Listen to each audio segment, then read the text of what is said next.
I feel like we should give an update on Rupert Murdoch's slow train wreck and his hopefully demise. Right. So Rupert Murdoch, obviously we've been talking about the phone hacking scandal on this show all week, but he just, and I thought this was cute, refused to testify to Parliament. When you're rich enough, like there have been... I just think it's wonderful that he did that. Can Can I just make a little example? Yeah. Like when I go in the subway and I see a bunch of cops, right? And I'm like, those motherfuckers are going to want to search my gym bag. And you know what? I'm going to say no. I'm going to say no. And then I get up to them and I'm like, I'm just going to say yes because I got nothing to hide. I'm just going to say yes. To be to the point where Parliament is like, you have testified. And just, no. Time to ride home my car made of money. I'm not going to do it. Are you fine with that? Yeah. Well, that's the thing. I just thought it was hilarious that because he's Rupert Murdoch, the most powerful body in the country is like, you have to come testify before us. And he's like, lick my balls. But my old, gross Australian balls. Do you think the right one's bigger than the left? Because he's conservative. Hey, Jamie. Sorry, that was the sound effect. Jamie. You missed the sound effect of me blowing my brains out. Oh. I was chanting your name. So, the Rupert Murdoch being that rich. Oh, right. It's a great microcosm for what's happening right now, which is it's not really the politicians in charge. It's the multi-billionaires that are in charge. Where, occasionally they'll throw someone to the sharks, like fucking, what's his name? Bernie Madoff. They'll throw a little Bernie. Yeah.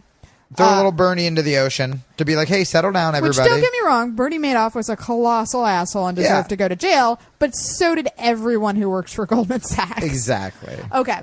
So, in Rupert Murdoch news, this is encouraging. The AP reports that the FBI will be investigating News Corp. Okay.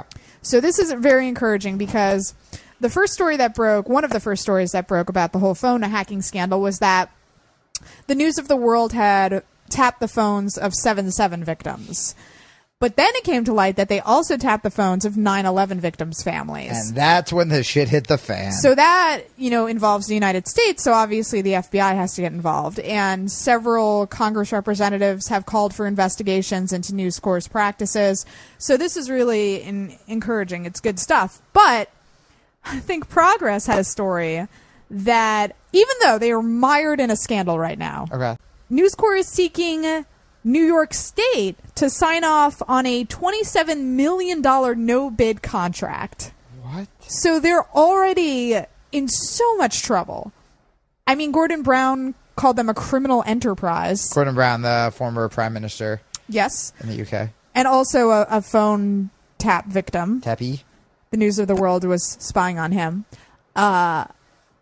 They might get a $27 million contract. So here's what needs to happen. If you live in the state of New York and you're hearing this podcast... Oh my God, that's me.